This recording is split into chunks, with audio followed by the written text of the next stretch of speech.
Hello, everyone. Welcome to Miami View Women. Happy Friday. My name is Carolina Castillo, and this show happens every Friday live at 5 p.m. It's really unique because we can actually communicate with you live on the show when you comment below.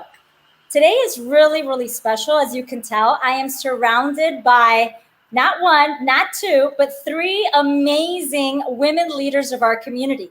How lucky are we? And they're here to help us kick off Black History Month. I can't wait to introduce you to them. We have Yvette Harris, CEO of Harris PR, guru extraordinaire. We have Miriam Dorsett, our fabulous producer, author, educator, and co-host. And we have a very special guest today, Lina Acosta, founder of Stop Parenting Alone, who is also a human development expert for Telemundo's national broadcasts and consultant for MomsRising, an advocacy group for family rights in our nation's capital.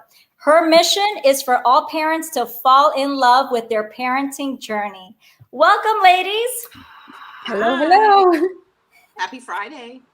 Happy Friday and happy Black History Month, Carolina. This is wonderful.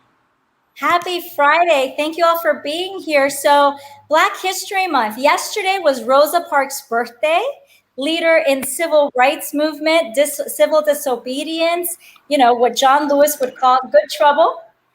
And it's amazing because of her and women like her. Our youngest poet who did the inauguration, Amanda Gorman, was just on Time magazine. I mean, another amazing woman of this new generation that we are so proud of, and just so lucky, really, to have her here at this moment. With like the artists like Maya Angelou and Toni Morrison. But the other side of this is today is also Trayvon Martin's 26th birthday. What would have been his 26th birthday? Because if he were alive. Remember, Trayvon Martin was killed by a Latino man years ago. And so today is his birthday. So I want to really bring that out here today because it is an especially unique and powerful moment, I think, in Black History Month for 2021, because we have had that, in 2020, the Black Lives Matter movement and the George Floyd. And so what I want to ask you all is what makes this Black History Month unique, especially unique or powerful, or do you feel differently? And we'll start with Yvette. How are you feeling with this Black History Month? Well, for me, Black History Month is 365 days a year, every day. So, I'm always excited by new things that my daughter and I can discover about, Black people that have invented things that we didn't know about. So for me, it's always an opportunity every year to learn more about our history. And this year has some challenges for me in terms of, just where she goes to school and just the lack of Black History Month programming and just being intentional about celebrating and highlighting and speaking about Black History Month. So it's kind of a twofold thing. So for our viewers, I want to give you a little history and a little background of Yvette Harris's daughter. She goes to a school. Her school she posted this on Facebook. Her school did not mention Black History Month the first week of this month. And we're going to hear about that journey. And then with Lina Acosta, she also posted something really powerful on Facebook, also in regards to racism. So if Yvette, you can start us off, because you also said that even your story got into the Miami Herald, was it? Yeah. Yes. So on Monday, every day I always ask my daughter what took place during school, and we just have a chit chat about things that she's learned. So I said, well, who did they talk about for Black History Month? It's the first day of Black History Month. Like, what was the chatter about? Who did they talk about? And she was like, yeah, they didn't mention it. And I was like, what? Right. My head went like, what? Tuesday, same conversation. And she was like, yeah, well, they haven't mentioned it yet, Ma. It's the second day. And I was like, what? I said, well, did they talk about they're going to do something? They're going to mention it? The third day, I took to social media. And I just said, this is disgraceful. I posted a post on Twitter, and I tagged the Miami-Dade County Public Schools. And I just said, you could do better. Like, this is ridiculous that my daughter is in school and every day not one teacher acknowledged that it was Black History Month. Like, it just, like I can't even, it was very disappointing. What area is this? She goes to iPrep. Where is it? iPrep Academy, downtown. Okay. So I was approached by the Miami Herald to submit something, in the letter section, in the op-ed section. And, I wrote exactly what happened and my feelings towards it. And just, I tried to kind of balance, because I always try to find, like, how do we reach a solution?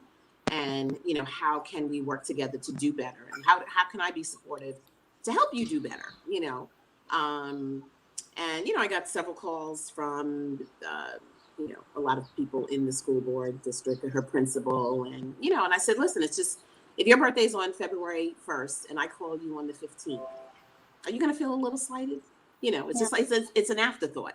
Black History Month should not be an afterthought. If we're going to show up and be intentional about other cultural events and celebrations, then we need to do the same thing. And it's not something that can be put together in a week.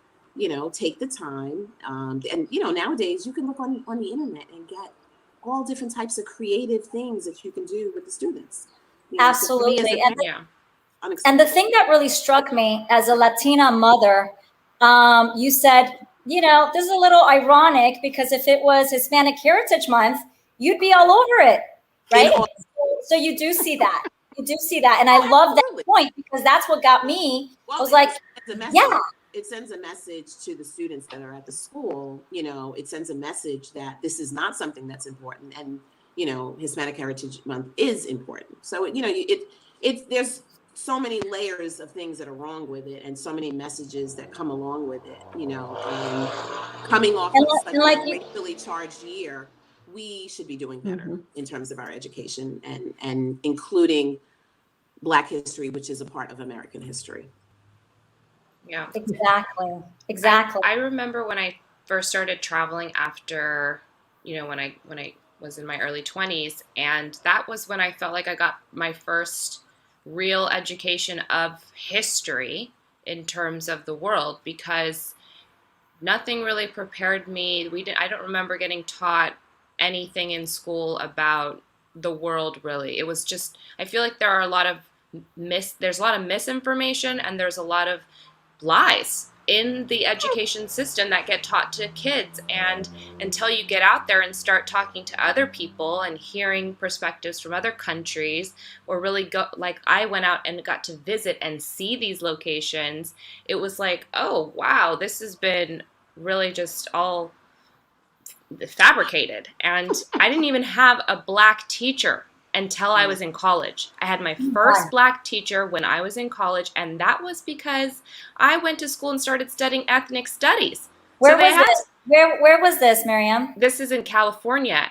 They rolled out the first, I believe we were the first program ever to be offering upper degrees with ethnic studies. This is what you could go to school and start studying that and get, a diploma or whatever around that subject. Yeah. So in a way, it's this privilege of, we're going to teach you this, but we're not going to teach you that. Right. And that's where Lina Acosta's message, 2-minute message on her Facebook really caught my eye, because she's like, let me tell you something. If as parents, you need to ask me if your kids should I talk to your kids about racism? You're privileged. I was like, whoosh. I was like, yes, that's exactly how it is. So, Lina, please tell us more.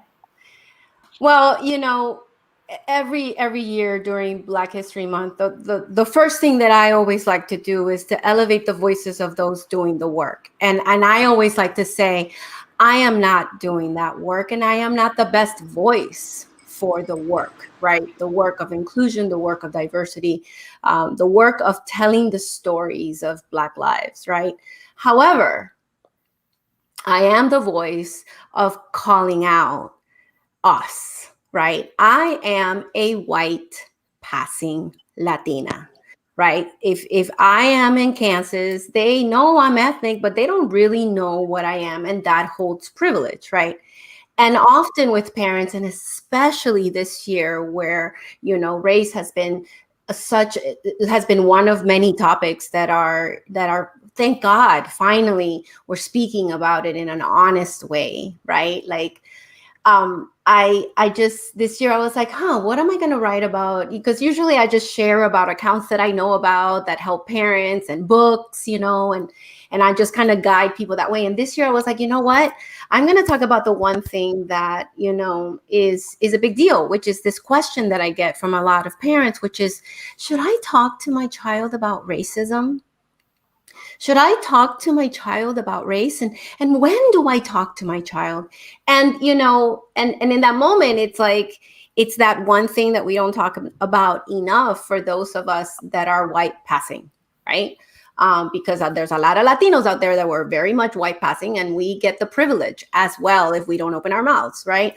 And it's this idea of like, that is such a privileged question, and you don't know that it's a privileged question because of your implicit biases, right? And I'm always the person that shares, for a Black family, talking about race and racism is for safety. Right. Just like for all of us, for most parents, it's, safety of crossing the street, and safety of how to use a screen, and the safety, sexual safety. But if you are a Black parent, you have to tell your child, buddy, for Black boys, unfortunately, statistically, we know that as early as 3 or 4, they're seeing something that is seen in a white child as tantrum and normal and a meltdown is seen as violent by the teacher. So they are treated differently. Black boys are expelled from preschools at a higher level, and this is a statistic in the United States, than any other group. And this right? is preschool. Preschool. Yeah. Preschool. Right? And it's not about the child. The child is doing, look, the preschool jungle has 3 and 4-year-olds that hit, spit, push, and bite. It's completely normal in early childhood, and all of us that work in early childhood know that it's normal. However, that bias, that is implicit, that way of seeing Black skin in a Black boy, it creates the filter of their violence, so they have to leave the school to protect the other children. So my message, it was about, what are we going to do? Of course, talk to your baby about race and racism, and definitely use something like Black History Month to begin the conversation. Because what we may not be doing it for ourselves, because as we're very privileged, we can wait and talk to them about it when they're 10, when, really, because you're white, right? But what are we going to do as parents to protect that Black family's son and daughter? How are we going to create and help our children to have kindness, to have empathy, to understand that, people will judge them just because of what they look like? Right. And a 4-year-old can understand. Well, imagine if somebody didn't like you just because of your blonde hair. Or somebody mistreated you, and a little tiny 4-year-old will be like, that's awful. Like when you have these conversations with kids, especially like kids 2nd grade and younger, they're like, well, that's silly. And like, and I've watched them. They're already wondering, that one little boy was like wiping another little boy. It's like, your skin, it's different. It's different than mine. And then they give it different names that they make up because they're 4 and they're 5 and they're innocent and amazing. And I know that's why a white parent doesn't want to talk to their innocent 5-year-old, But to me, I wanted to get the message out that use Black History Month as an opportunity to start this conversation.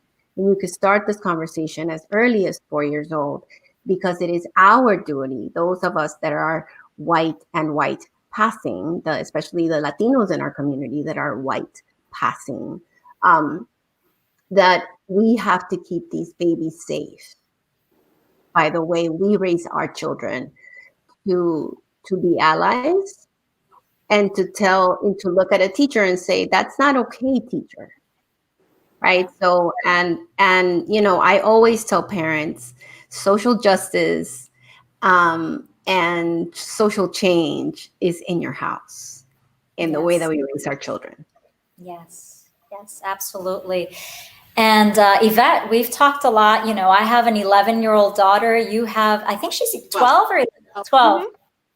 So we've talked a lot about this. You were on our show the other day, a couple of weeks back, and this is exactly what we talked about, that your conversations with your daughter differ because they are about safety. Mm-hmm. Yeah, definitely. I mean, my daughter has been called the N-word by a student, a fellow student. As early as when she was 3, the playground cafes that you can take your children to, and you're working and everything, and she's over and she comes and she's crying, and I'm like, what's wrong? And she tells me that the little girl that she was crying, said something about her skin, her lips, and I said, okay, well, let me go over and talk to her. She goes, no, I don't want you to talk to her. And I said, well, what do you want me to do? She's like, I'm going to go tell her that she needs to apologize. And if she doesn't, I'm not going to play with her. And I was like, okay. So by that time, the mother had come over, and she wanted to say something to her daughter. And I said, well, let's see if they can work it out, because kids are a lot smarter than us. And sure enough, she went over and she told the girl what she had to say. And the girl apologized, started crying. They hugged and they played for the rest of the afternoon. So ironically, the mother came over to me and she apologized. She's like, I don't know where my daughter got that from. And I just kind of looked at her like, okay. Because I kind of figured that maybe she got that from you or someone in your house. So if we don't have these conversations, for me, it's important that I have this conversation with my daughter. So she's equipped.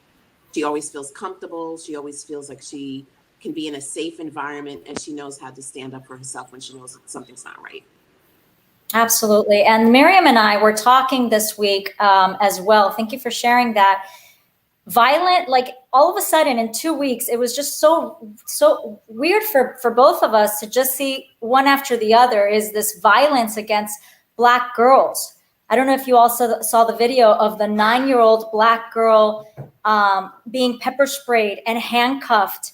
And she's 9, by police officers. And then I saw another young Black woman, I think it was her high school, where she got body slammed by a white officer, and the body slam it was head first, and she fell unconscious. And I know Miriam had said another young girl got tasered. So what is going on? This Black, violence against, but in particular, just these last 2 weeks, it was crazy. It was girls, Black girls. Well, this has been going on. This is nothing new. No, absolutely. We have access to cameras now, and we have, it's just put out in the forefront. But I mean, truth be told, there is some sort of either violence or some sort of discrimination that Black girls, experience on a daily basis.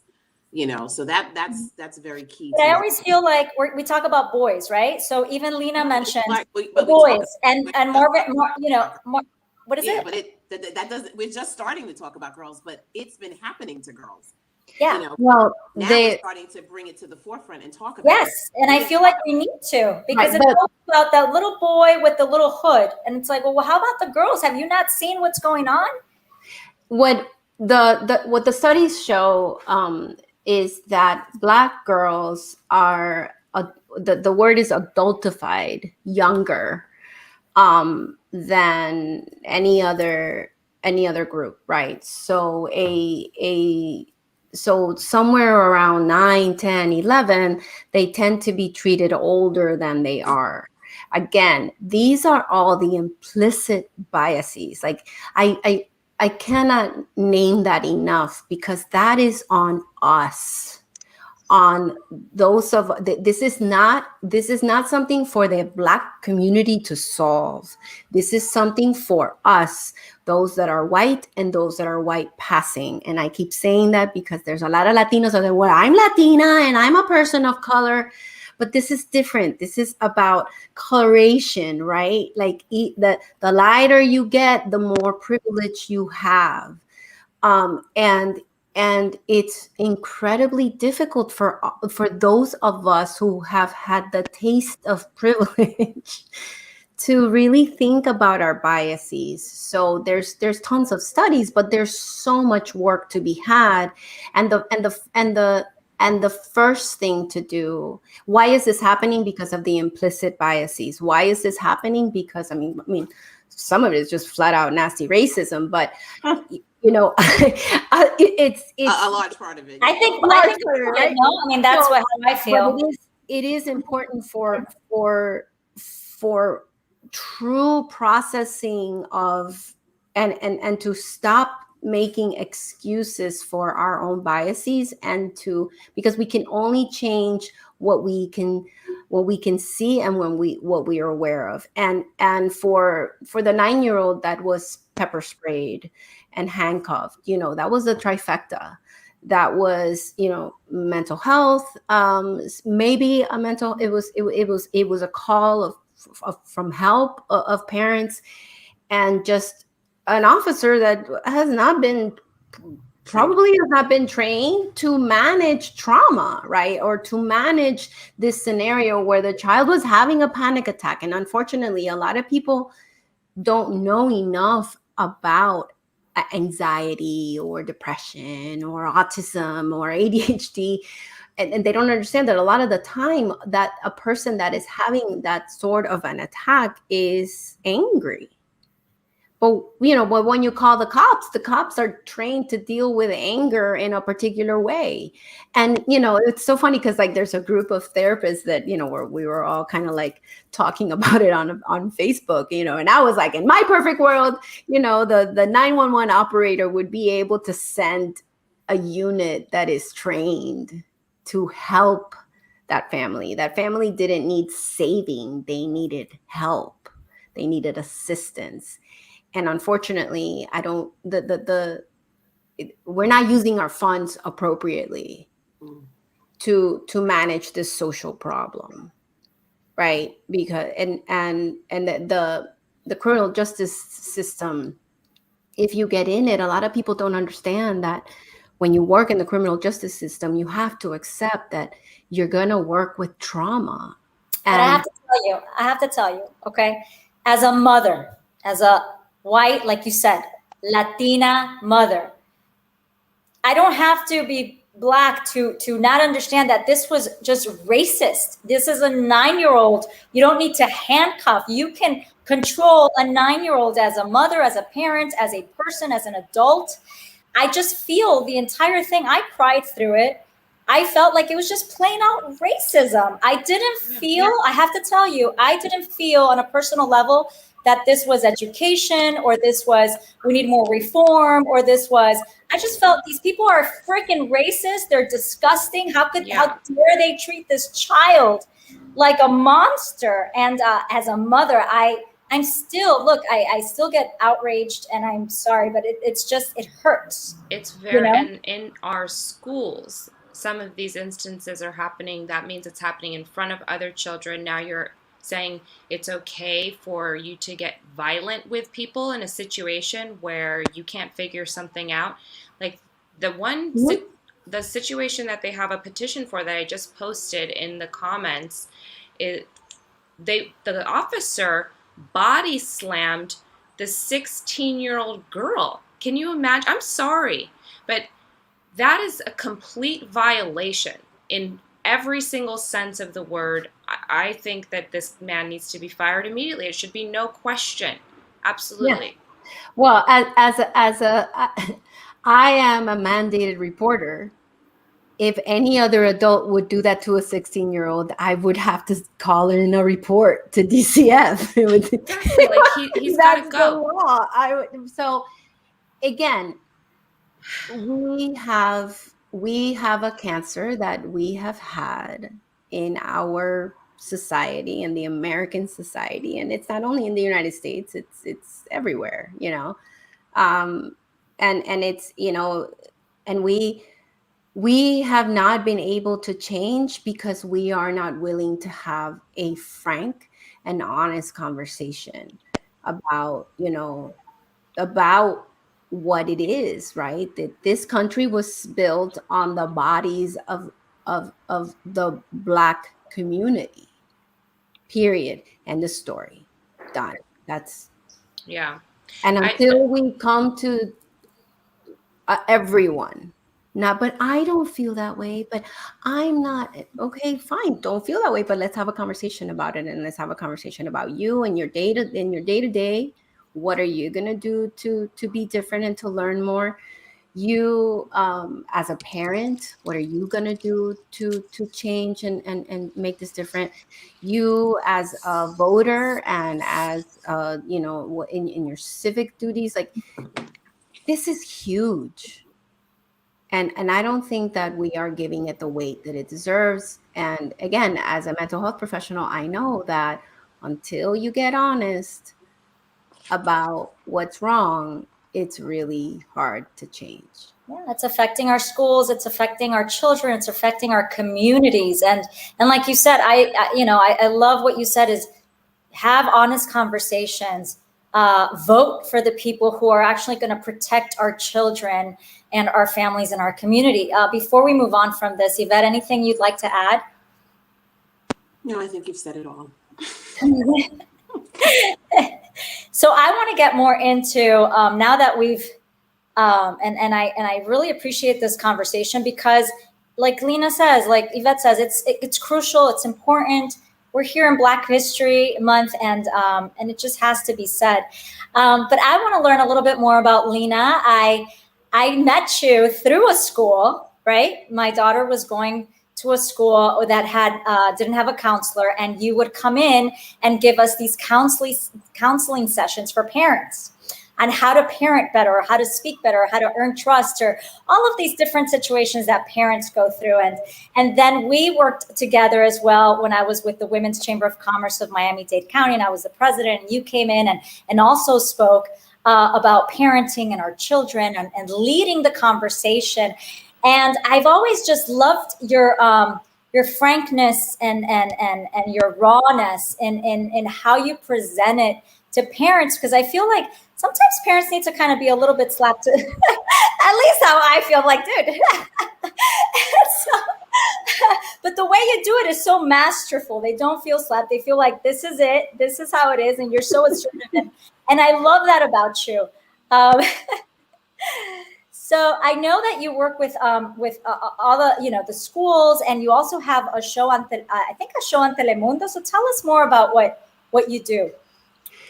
So what do? I am the owner and founder of Stop Parenting Alone. And, that came about because I am crazier than most. So when I became a mother 15 years ago, I decided that I was going to be the worst mother possible. I was terrified, by the way, anybody that has a brand new baby, normal. You think you're going to ruin your baby. You think you're going to mess up. Totally normal. That just means that you care.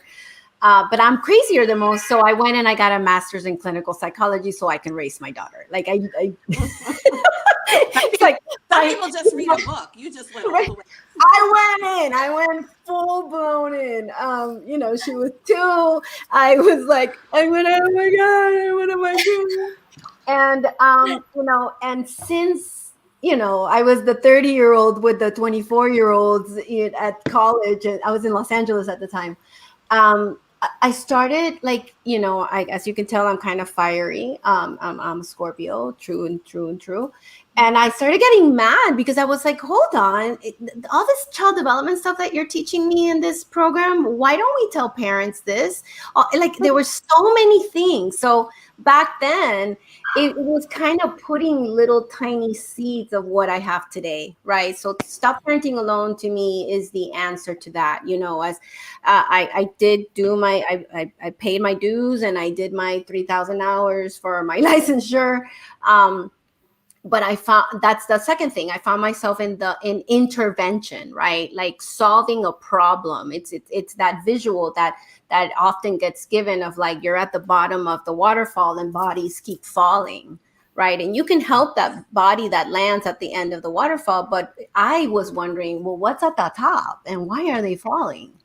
Right. So Stop Parenting Alone is a mixture of those two things. Me being a parent and saying, seriously, people, if we give parents information, I'm not gonna have to intervene. Right. Let's get to the source. And so that's my answer. Everything I do is to really help a parent in their parenting journey. People always tell me, oh, you must love kids. And I'm like, I love kids, but I really love parents. Because I find that it's the one community that doesn't get enough information, gets spoken to a lot rather than spoken with, right? And also there's all these silly, ridiculous myths around what it means to parent. And so that's, in a nutshell, that's what I do. And how do I do that? I do that with parenting consultations, working with schools where I come in and do parent workshops. And I also have an online subscription so that you can have me in your pocket, in your phone, a monthly subscription. And that's what I do. And I think for me, I really want a parent to fall in love with their parenting journey because of all the things that I have done in my life. And I've lived a pretty successful life. It's one of the hardest transitions that I've had. It's an incredibly difficult transition. And then every time your child goes through their own developmental transition, you go through another metamorphosis again. So if you do parenting well, you are also growing.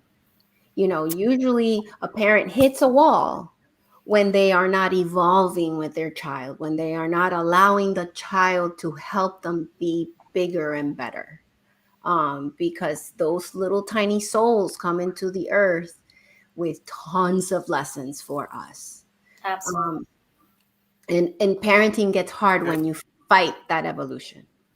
I think you hit it on the nose. For me as a parent of an 11-year-old girl, I feel like if I wasn't flexible for change and for growth and evolving, I would have a hard time with parenting. And I'm sure some parents feel that way. Like, I don't like, right? Is some parents say, I don't like change. This is this way. And this is how I've always done it. And you realize when you're a parent, all that crap goes out the door and you're like, okay, I need to figure this out because this is another change. I need to be flexible. I need to, figure this out at the moment. Right, Yvette? Like, we're just like, it's, yeah, I think for me, the biggest thing is just knowing that parenting doesn't come wrapped in this pretty little box with a bow and, the paper inside. Like, that's not parenting. Sometimes the bow doesn't work. Sometimes the box is broken. Sometimes milk is spilt on the box. Like, it just doesn't. So I think if you get yourself in the mindset knowing that it's just not going to be this pretty package all the time, and learn to really accept the messiness of parenting and all the things that comes with it, and just normalizing some of it as well, just knowing that, my daughter's 12, so I already know what she's going through at 12. I was 12 and I know what I put my parents through, so I'm not expecting her to be one way. I remember when she was younger, and it's so funny because I videotaped her when she must have been about 5. And I was just sitting and talking to her, and I said, when you get to be probably like 13, 14, you're going to want me to drop you off at the mall and you're going to want to hang out with your friends. And she just bawled her eyes out. I'm never, ever going to not want you. And she just went on and on. The first time she asked me if she could go to her friend's house, and I said, oh, yeah, sure, I'm going to come with you. And she's like, what? And I said, don't you remember what you said? So I had to show her the video. She was like, I said that? I was like, yeah. I said, well, that's true. You know what? I have a quick story too. So Camila's 11. And we talk about college, college and what are you going to do and blah, blah, blah. And I always feel like she should leave Miami and she should try something new. And Camila's like, what? If I leave, you go with me, mommy, because you need to live with me while I'm in college. I'm like, I'm savor this moment because that's not going to last. And I know that. Yeah. But Lina, and these are the moments that are just so precious and just so, also challenging as we've talked about. And Miriam is not a mom, but I know you work with tons of students and you're always talking to me about public schools and how hard it is right now through COVID and how difficult the virtual learning has been. And tell us a little bit more about that because these are challenging times with COVID. And I'm sure, Lina, you've had to deal with that yourself with talking to schools and parents and how to do this. So I know, Miriam, you were telling me how you know a lot of these children who are in public schools and they're having so many issues. I want you to kind of share with us.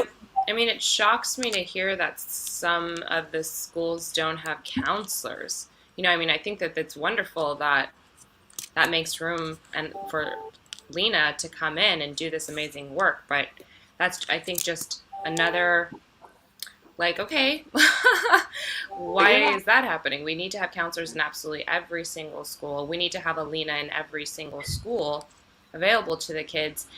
And this virtual learning has brought up so much because now someone told me the other day, like, oh, if a student doesn't want to even be on camera, it may be because of their home environment. They don't. School sometimes is a place for kids to escape to, from things that are happening at home because, maybe they need to speak with someone like Lina, which I'm sure is a hard conversation to have, to say, look, I'm struggling. I don't know it all. But I do challenge people to be vulnerable. I have had to do that myself with just entrepreneurship and ask for help. And it's wonderful to have people like Lina that are out there helping parents get through things. I worry about my mom sometimes because when all of these things in the news happen, she calls me and she calls my brothers and she's scared. She's scared for us, and I saw it in when you were talking, Carolina, like you get emotional and like stressed out, and stress is a killer too. I have to calm my own mom down sometimes now. I'm like, Mom, like I'm okay, I'm fine, like don't worry, I'm not watching these awful videos, like I'm being safe. But I know that she gets scared. Like she might be like wondering, like, is my brother, especially my brothers, because they're way more at risk being men, like, will that be them one day on the news? So it's just, I know I didn't really probably answer your question, Carolina, but I did kind of want to acknowledge that, your sensitivity moment and just how, it made me think of my mom. I think what's important for the parents that are listening and for those in the community that want to help students, in particular in the public school system, right? Is that this is kind of like there's three different buckets, right? So one bucket is the bucket of policy and the bucket of the responsibility of the school board, the local school board, the state legislation, and the federal, right?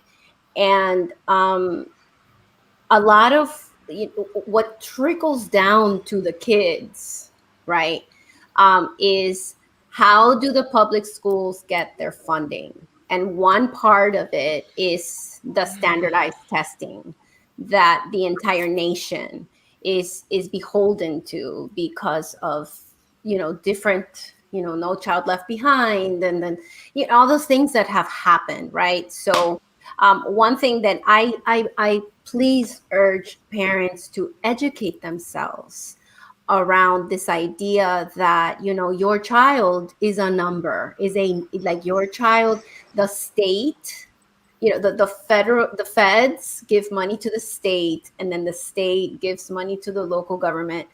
And knowing that, and knowing how much the school district is getting, And who are the people making the decisions on how that money is spent is incredibly important. But right now, if I would have to say, back to this idea of like what's at the top of the water fountain, like why are children not learning? Why don't we have counselors at school? Because of that funding, right? Are we going to fund the cops at the school, or are we going to fund the counselors? Are we going to pay teachers, or are we going to pay the counselors? Are we, so that is a huge issue. And the standardized testing makes it so that we end up removing the funding from the schools that need it the most, right? Which is because they don't get that A grade on their FSA test, right? Yeah. So I heard that that's also a way of and Miriam and I were talking about this week, privatization of public schools, and that's a thing that is going on right now. They're trying to in particular in our privatize. state. Yeah. I mean, I would like to have an entire episode just dedicated to education. Right. And Lina, please, I'd love to have you come back for that, because I want to break this. I'm like, this needs to be broken down. And that is like, it is incredibly important, right? It is incredibly important for parents to educate themselves on the money aspect of our public school system and how we're funding it and what is happening in the state of Florida. Because there are certain facets of our political, of Tallahassee, that really wants the privatization of schooling. So charters, and we are dwindling down, and it's especially in the state of Florida, right? So there's that, and that's why you can't just say, well, why isn't there a counselor? Because XYZ school in Miami-Dade has to think about what are we going to do with the funds that we are getting. And they are getting it on the backs of our students. When I was in school, I went to public school. I went to South Miami Elementary. It's a great school now. It's a magnet now, right?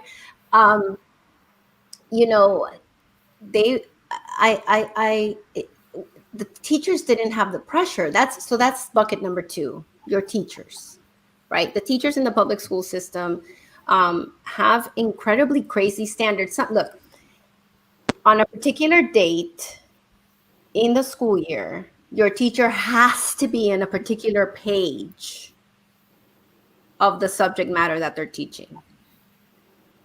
They have to, right? And it's like that constant push. So imagine you're not really teaching to learn. You're not really.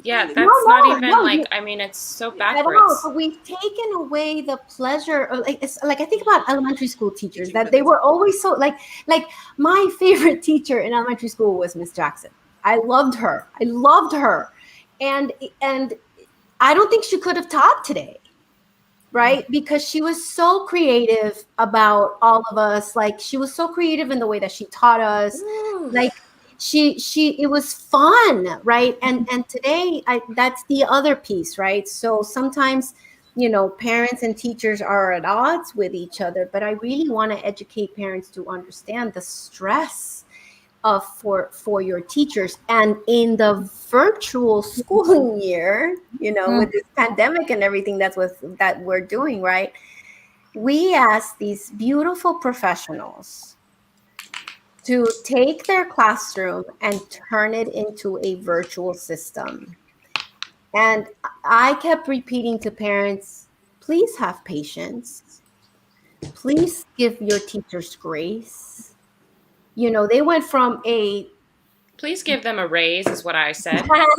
Yes. But that goes back to funding. Like, if I was a teacher, I told the teachers that we had on this show that they should all refuse to go back to school until every single one of their salaries was tripled. Right. That would have been the pivotal time.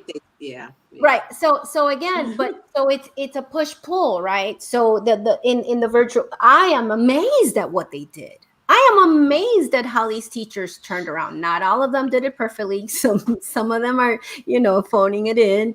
But there's always the chosen few. But just like everything else, the majority of those that work with children and adolescents. They really want to care for your child. It's just that the system is bogging them down. The And system is, yeah.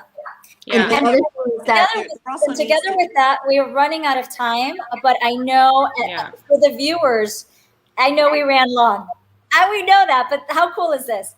But also, as you can see with Lina's passion and legislative, she's also an activist. She's in Moms Rising, and she's involved in politics and activism. And I think that is crucial with what you do as well, because you bring in all of these worlds into honing in on advising and speaking to parents, right, and speaking to schools, and we just appreciate everything you brought into this show, because you can tell you're like politics, legislative. I know you've gone to Tallahassee to fight. So if you want to end the show with that, tell us a little bit about your activism, and also that, and just advice for young women who want to pursue your career. So my activism happened because you cannot work in the field that I work in with children and families and not hit the wall of the system, right? So there's just so much that I can do for a child that is managing their ADHD, and going to school, and eventually you hit a wall of the system, right? Of how are they going to get educated, right? So, or you cannot work with new moms and not hit the wall of 1 in 7 women will suffer a postpartum disorder, and nobody knows that. What? Right? And then you hit the wall of health and paid family leave and system. When people tell me that, you figure it out, that pick them up from your bootstraps. No, there are no straps. It's a system. We're part of this big grid. So how did I get into activism? Because of that. If there's anybody out there that's thinking about going into the field of social work or mental health, or, and you're young and you're in high school or you're in college, please volunteer. Go to a nonprofit. Go help them. You're young. A lot of these nonprofits need somebody to run their social media, but be in it, right? Be in the world that you eventually want to be in. I think that would be my number one recommendation. And, just pick a community that you want to be a part of.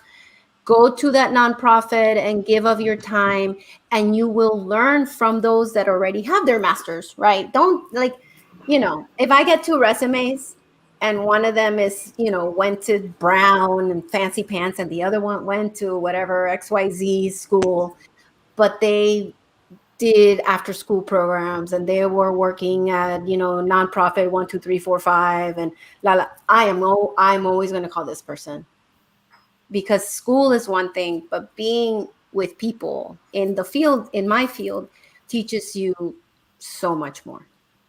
So I believe that for me, in working in mental health and working with families and children and parents, I had to get into advocacy because with humanity, you hit a point where we live in an environment, and sometimes that environment is the culprit of the pain. Thank you for that. And with that, I'm gonna take it to Yvette, because she's gonna tell us about Black History Month events that are happening around town. But before we go there, I want to thank Lina. I want to thank Miriam and you. I mean, what an incredible session we had today. This was just awesome. So there are many, many ways that you could celebrate Black History Month with your family, your friends, your students, your loved ones. The Miami-Dade County Black Advisory, Black Affairs Advisory, if you go to their site, and hopefully you guys will be able to put it on your site to share with everyone. Ward Rooming House in historic Overtown. There's actually a whole bunch of things going on in historic Overtown. The Black Archives has Black History Month programming. Little Haiti Cultural Complex, the Greater Miami Convention and Visitors Bureau, just some of the ones. And then you can also do, Microsoft came out with an amazing program that you can tap into that takes you, they partnered with 13 museums, and they also are it's called the Legacy Project. So they also have Black history of today. So they have the Tyler Perrys of the world, the Venus Williams, and, you know, all of the people that children can kind of relate to because they see them on TV now. So I just encourage you to, you know, just to look. There's so many different things that are going on that are celebrating Black History Month. So, yeah. Thank you so much, Yvette. And Lina, if we want to get a hold of you, where do we go? You can go to all of the social media worlds and look for Stop Parenting Alone. If you want to follow me and my cuckoo brain, you can go to Instagram. At Instagram, I am at Parenting Expert. And of course, you can go to my website and you can read all about everything that I do. And that's stopparentingalone.com. Yes. Thank you, ladies. You're awesome. Thank you. Thank you, viewers. Have a great Friday. See you And next weekend. time.